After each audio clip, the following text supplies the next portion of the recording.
I can't possibly think of a worse situation for your e-commerce brand than having the brand that you worked so hard for, put so much time, effort, energy into, go down the drain, go down the toilet, especially for reasons that you could have solved if you had just chosen a better approach. Unfortunately, I came across a brand recently under my Google Ads agency, Your Marketing, which had started to do just that. Now, looking at the sales dashboard here, it might not really look like this brand was starting to go in ruins. However, if we take a closer look at what started to happen late October, early November, we can see exactly what was starting to happen with this brand. And by the way, this little drop had already started to happen well before this time period. So in the month of October to essentially November combined, this brand only did roughly $19,476. However, during this time period, there were a lot of days when it was just going down to a bare minimum. I mean, there was a day when it did $40 in sales. Now, keep in mind, this is a brand that used to do six figures per month. And if you think I'm joking about this, let's take a closer look at exactly what happened last year and compare it to the year before. So from January 1st of 2022 to December 31st of 2022, this brand had roughly done $628,000 in revenue. And there were months from March all the way up to April, essentially, even May, where it did over $100,000. So you can imagine how frustrated, how anxious this e-commerce store owner may have been to have it drop from $130K a month, $153K a month, all the way down to $12,000 in a single month. Unfortunately, too many e-commerce brands go through these phases where it's constantly up and down, and many brands don't even recover from the low lows that they end up getting to. So this brand, we were able to recover to roughly $30,000 every single month. Now in the month of December, it did $24,000 according to analytics, but actually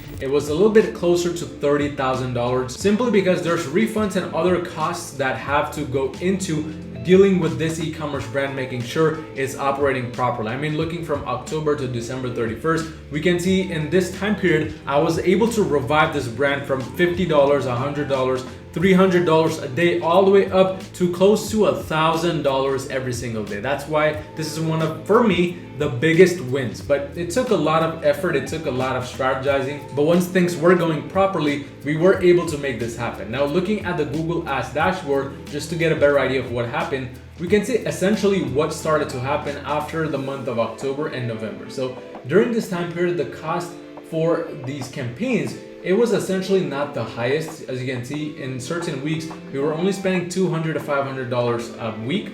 And if we look on a monthly basis, the cost had also started to go down significantly. I mean, if you compare this all the way from the beginning of this year, of last year, we can see that Google Ads for this account were actually started in May. Before that, it was relying more on Facebook, more on TikTok. That's essentially why you see those big months that you saw, because there was a heavy reliance on Facebook until, unfortunately, the ad account got fully suspended. That's one reason why 2023 should be the year that you diversify your traffic sources. You completely stop relying on one traffic source, because it's very easy to go from 100K, 150K a month to 10K, 5K months if you just rely on one source. Instead, you need to be relying on multiple sources. That's what this brand started to do correctly, and that's when they came to us under my Google Ads agency, Your Marketing, which if you're currently doing $40,000 or more per month in revenue, you need just a little bit of extra help to scale your e-commerce brand to the next level.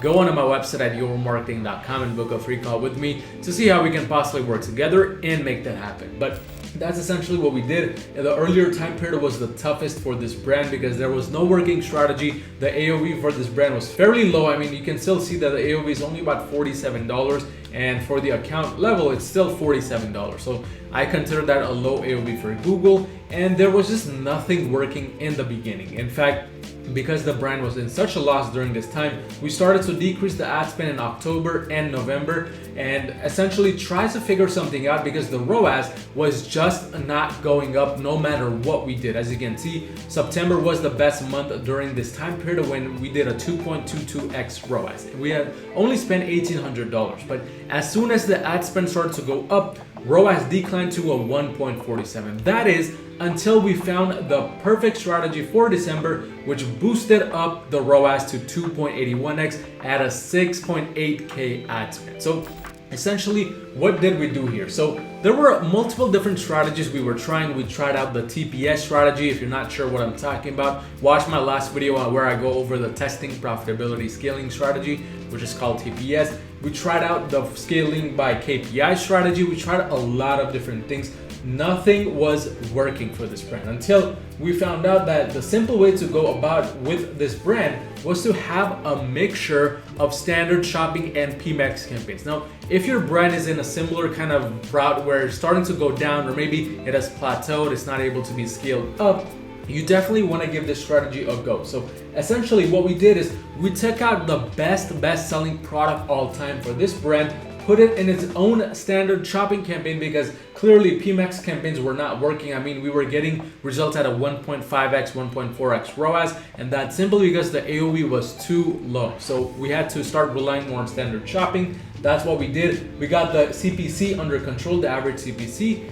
and that's when we started to scale the best selling product. Now, keep in mind, the reason why we did not try more testing, more of the other KPI related campaigns, is because nothing was working and this brand was close to bankruptcy. So what we had to do is we had to get results fast. And the best way to do that is by getting the product and showing it with as good settings as possible, as good of a CPC and optimization as possible. And the best way to do that is, again, by just focusing on that alone via a standard shopping. So that's what we did. We launched that, but by that time, it was already starting to be very profitable for us. I mean, in the last 30 days alone, that campaign itself has gotten a 3.80x ROAS. So that is what was carrying this brand up in terms of sales, as you can see. And by the way, this is only for one major winning product with multiple variations. So this kind of shows you don't need hundreds and hundreds of best-selling products to really make scale possible with Google Ads. But once that campaign started to get results, once we were at a $1,000 to $2,000 per day in revenue,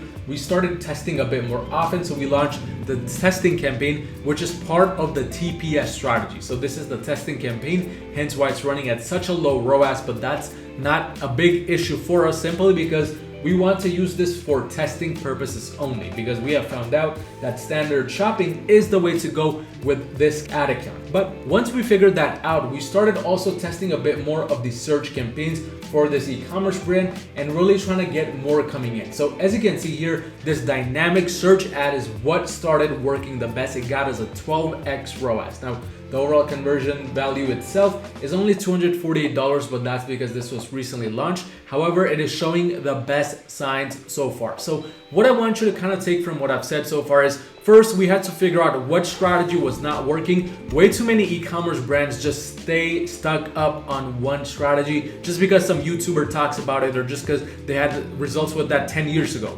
That is not the way to go. If a strategy is not working, you need to cut fast, you need to move fast. That's essentially what we did, because we did not have much time left for the success of this brand. Once we had an ideal strategy in place, we began optimizing the back end. This simply was through the results we were already getting, so through search keywords that we were getting shown for within our standard shopping campaigns. It was through figuring out what product was working the best, what was not working the best, and then just optimizing the product data feed via the Process app to make sure our product feed was optimized for SEO, and also it didn't have many product errors as well, because one thing you want to understand is the more errors you have with your Google Merchant Center feed, the harder it is going to be for you to get consistent results. But once those things were done, we began testing more and more. This included more reliance on shopping and search campaigns, because that's essentially what was working. And once those were getting results very well, we started kind of diversifying into display campaigns, discovery campaigns,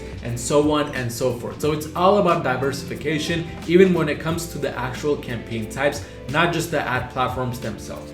Through the consistent optimization period over time, we were able to get this account all the way up to a 3x ROAS with the campaigns we currently have running. And as of right now, the main goal is to consistently scale these campaigns up, because the ROAS has been consistent, as you can see right here, reaching a 4x ROAS, which, by the way, this account had never reached in its lifetime with Google Ads alone. And right now the main goal again is to maintain that. But again, if you're doing $40,000 or more per month in revenue, you need just a little bit of extra help to scale your e-commerce brand to the next level. Go onto my website at yourmarketing.com and book a free call with me to see how we can possibly work together and make that happen. But if you found any type of value in this video, destroy that like button, destroy that subscribe button, and I will see you in my next video.